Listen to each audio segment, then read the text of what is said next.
I was 23 years old and I thought I'd buy myself a property. So I bought myself a 2-bedroom townhouse in Pickering. While I was working there, I found out a guy that needed somewhere to live. So I had a roommate. My total costs were $1,200. He was paying me $5,000. I thought this is the greatest thing ever. How do I scale that? And I went to look at other homes. So I found a 4-bedroom home with a non-legal basement unit in it. I got possession of that home. I quickly rented out the basement to the same guy that was living with me in the townhouse. And I rented out 3 other rooms to young professionals. So there was a lot of people in the house. But when you start running the numbers of being there, and I said, not only are these people paying all my mortgage, all my taxes, insurance, all the utility costs, I'm making $400 a month. And I said, why is this so easy?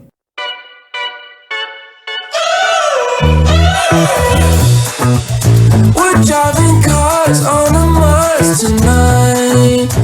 This is The Curious Investor with your host, Nicole Tanner. Secrets, stories, and successes in commercial real estate. We wanna go.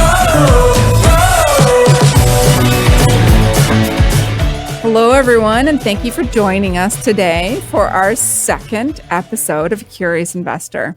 This podcast was born from a natural excitement of being a part of other people's stories and hearing all about their secrets to success and the challenges all along the way.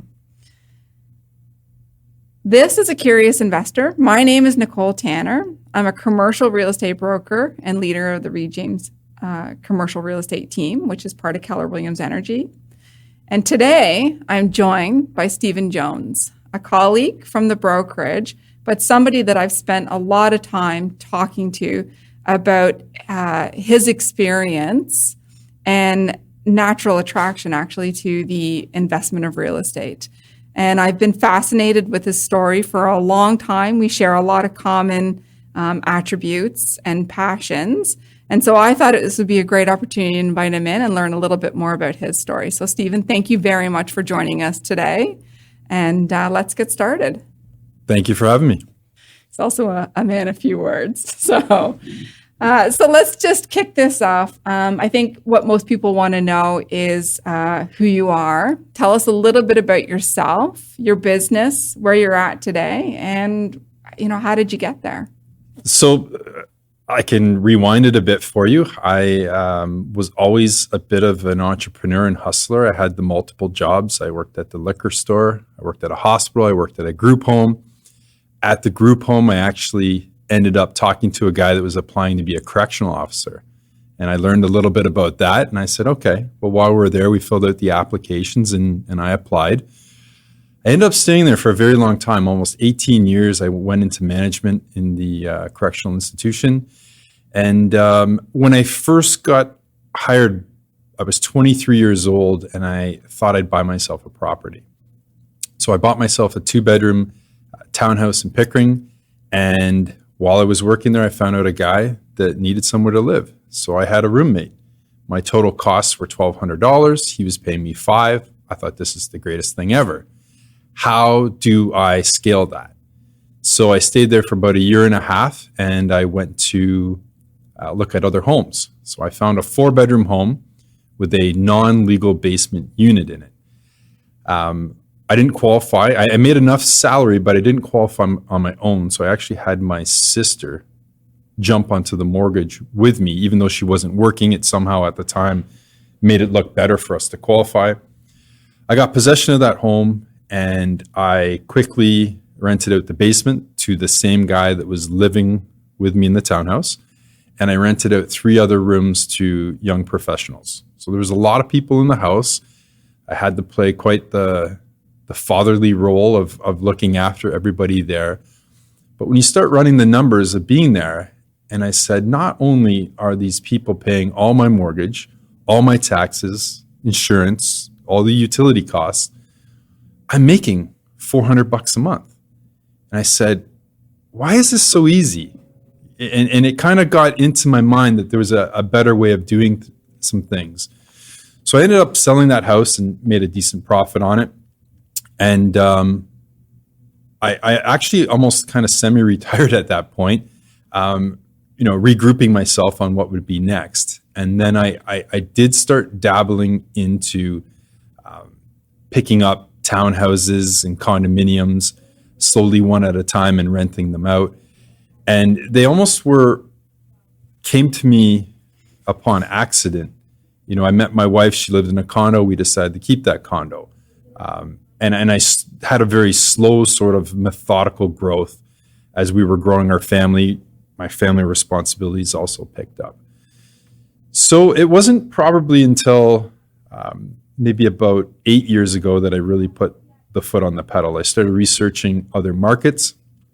I ended up picking up a few places in British Columbia, a few places in Edmonton, Alberta, as well as the GTA. But now I really have my foot to the floor. I decided to partner up with some of my clients, and they are very, very ambitious clients. And, we're just full tilt right now. We have 8 or 9 places currently under renovation right now. And we quickly had to bring in resources for that. We've been hiring staff, hiring a bookkeeper, trying to keep things as clean as possible, but it's a lot of responsibility. So where am I now? That's where I am now. Where am I heading? There's very lofty goals of where we're heading, definitely into the multiplex, but we're going to exhaust ourselves with all avenues of financing on taking single family homes and putting in a legal suite and bringing the home to highest and best value that way. So as soon as we're done utilizing all financing avenues on that with our A lenders, we will be moving over to multifamily universe, because at that point they look at the building, not the buyer. So what I love about that answer is that you started with you started with your home. You started with your first investment property was the place that you lived. And I think that's probably a common thread for a lot of investors like yourself. And then you just saw the opportunity and you continued to grow it from there. So at some point in that journey, you made a decision to get into real estate professionally and get your license. Can you tell us a little bit about that and what inspired you to do that? Yeah, I think it was ultimately the jail that I worked at had unlimited overtime. So you could kind of write whatever paycheck you wanted to, but you had to sell your soul to the devil to get it. And my thought was, I'm starting to become active in real estate. I enjoy real estate. How about instead of working OT, I could start transacting the odd house, helping out myself. So it came just purely selfishly. I wasn't looking to become a realtor for other people at that time. But a time did come in fall of 2016 where I kind of really had enough with the position at the prison, and I did leave. And it was very nerve-wracking. My wife and I were on our 4th child. She was on maternity leave, and here I am quitting a well-paying, good pension, good benefit job. But having several investment properties in my back pocket, you start to run, what are the worst case scenarios? And when you sit back there, it's like, well, I'd have to be a really shitty realtor to continue on and not be able to provide for my family, specifically given that I was also receiving some cash flow from the other properties. No, I love it. And I had a similar journey. And at some point, you just got to take the leap of faith and choose to believe in yourself. And I love it that you did that. And I know from working with you, you're so wired to be in this. Frankly, that's why I wanted to invite you on to this, to share that story and just let people know that you start where you're at and then you grow it from there. So we know that your first investment property was the home that you lived in. Can you talk a little bit about what your thoughts are on investing alone versus investing with partners? What are, in your hands-on experience, what are the definite pros and the advantages of doing that? And then what have been some of the real pitfalls and challenges? So I mean, the biggest pro is 100% of 100% is 100%. So you get to keep everything that you earn. That to me is pretty much the only pro. But bringing on partnerships has been tremendous for me. I've been partnering with the right people that have the same mindset that I do, that have the same growth potential that I do. But when you can divide and conquer, I went from picking up a property here and there to probably buying, I would say, close to 25 houses will happen in 2022. That would not happen on my own. I would not have a bookkeeper on my own. I would not have these responsibilities, these goals on my own. So these gentlemen that I have partnered with have definitely put me in gear to move forward on a much stronger pace.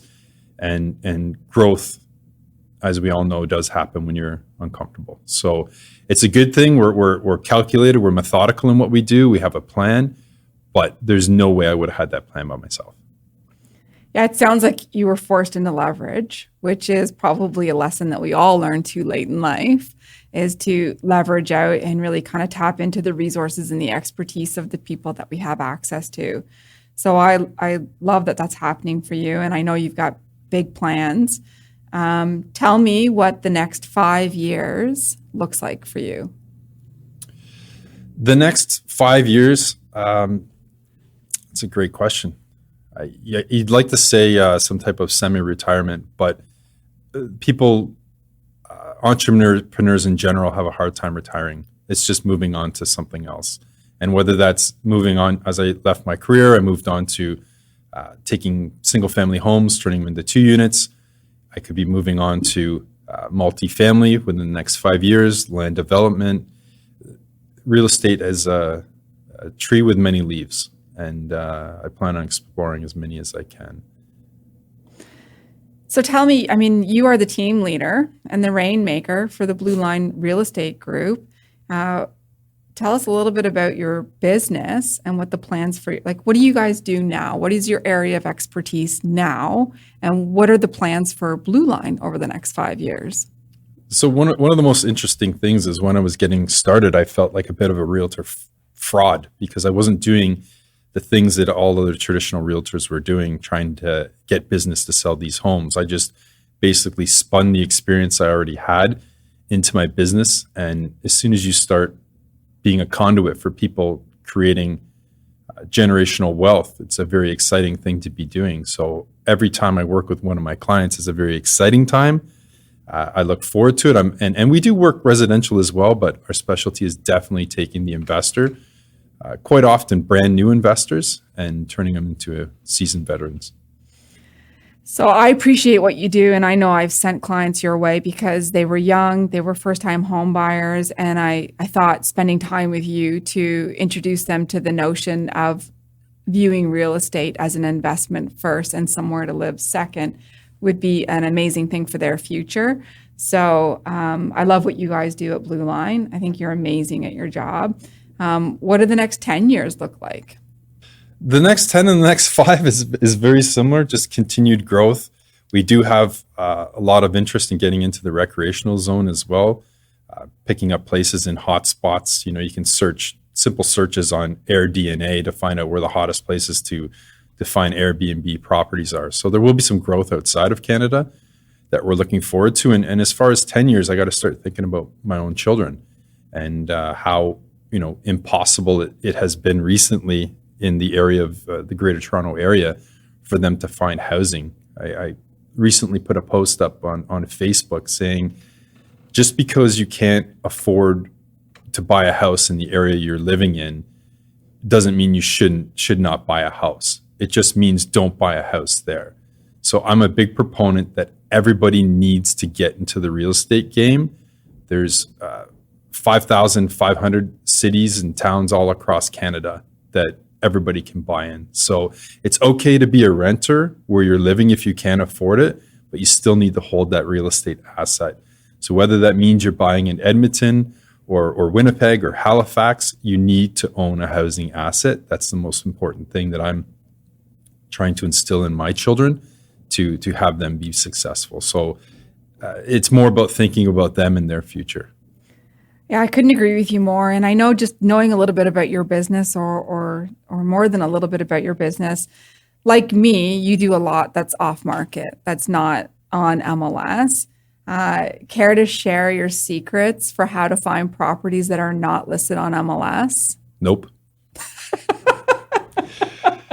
Just give us a tidbit. Give us a teaser. Off MLS, you would need to work with either a realtor that is well versed in working with off market properties that can help you with that, or start to do your own networking. There's other types of wholesalers that are out there that can find you off market properties, and definitely when you get into the commercial side and the multi side, a lot of that stuff is transacted off market and not on market. So just align yourself with like-minded people that can help you on your journey. Yeah. So I love your answer, but I will concur as well that working with a realtor, and I mean, I know this sounds like a shameless plug, but the reality is the reason, probably like yourself, the reason I got my license is to be in the space. If I was going to do this in any serious and intentional way, I knew that I needed to come from a learning mindset and be surrounded by people, to not be the smartest one in the room, to be surrounded by people who were doing this at a very high level, exactly what you're saying, but also just the opportunities to some degree end up coming to you if you're in this space. So I know that's what you wanted to say. I chose a different route. I love it. So tell us what you're working on right now, or what you've recently completed. We've recently, well, as I mentioned sort of earlier, we are working on 8 or 9 properties right now. We're continuing to acquire them. There comes a time where we start having to seek private money to close on properties. Sometimes we have a property that we see an extremely amount of potential in a property, but sometimes the banks don't like them. So we are forced with doing some private money. So that's one of the things that we are working with right now. Some people have RSPs or LIRA or locked in funds that aren't performing that well. We will offer them generally a better rate than they've been getting and secure it against the asset. So right now it's a big game with financing. Some banks, some not. It's just kind of putting everything together. On a philanthropy sort of side, we are looking at my wife and I doing something major for things that have really touched us in the past, specifically sick kids, and doing a lot of research on that. And it was actually really, really cool the way that they do things. It's not just you can donate $10 off your paycheck or a certain amount a deal. There's if you actually look into it, there's a ton of things you can do, including leaving properties in your will for sick kids. So you can sit there and benefit almost selfishly the entire way throughout your life. And then when it comes time for you to leave, the property just transitions over to them and they can sell it for a monetary gain. So there's some really, really cool ways of making donations to your favorite causes. Yeah, I hear you. And this is one of the points that I know you and I have really connected on. And even just looking out for the next generation, I just love it. So we're going to move now into, or actually before we move into the rapid fire questions, just quickly tell me what one piece of advice you would have for anyone looking to start investing in real estate. Get into the market wherever you can. It doesn't have to be down the block. It doesn't have to be near where you work at all. And it can actually be almost anywhere in the world. But if you want to stick to Canada, there are places you can afford. Simple as that. And then you'll get mortgage pay down. You get appreciation on the equity that's happening. Hopefully a few bucks cash flow. There's many ways to earn income, but get into the housing market any way you can. I hear you on that for sure. So rapid fire time. I'm going to have 6 questions coming your way. You're going to answer me in one word or one sentence. Number 1, what is the best advice you've ever received? Leverage. My business only grew when I could leverage. A human being has trouble. Oh, this is one. This is more than one answer.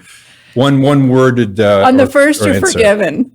Yes. No. Utilize leverage and leverage as much as you can. You can't do it yourself. Love it. What would you tell your 20-year-old self?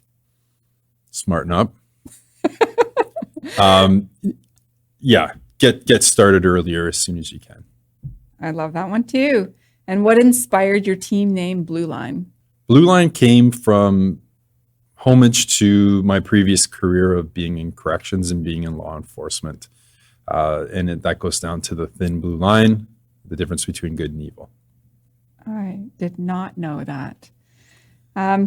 What was the best day of your life, which did not include your wedding day or any of the days where your children were born? I wouldn't have included my wedding day anyways. Just kidding. I love her. That's a stumper. That's a stumper. Can we do the pass where it goes back at the end? Sure. Do the Okay, pass. all right. We'll come back.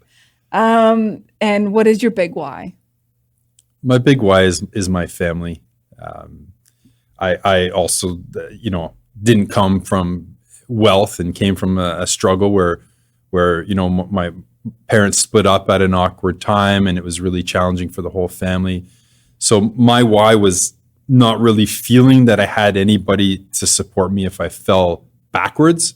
So I had to keep striving forwards. But my why is definitely my family. And define success. Success is being loved and content with who you are. Period. It has nothing to do with money, or amount of houses you have, or my real estate business. Yeah, it takes a while to learn that. Yeah. So I appreciate it. Listen, I love it that you joined me today for this. We talk about this stuff all the time, and I'm glad that we have the opportunity to share it with so many more. Thank you very much for your time and your insight. And now, as we conclude, what was the best day of your life? When I had the pass, I honestly, you were doing the closing. I thought we were done and we moved on, and I wasn't going to say a word. The best day of my life, there isn't one. I love my life. I stopped playing the lottery a few years back. I have no intent on playing it again. I've already won it. Perfection. And on that, we'll say goodbye. To the stars tonight.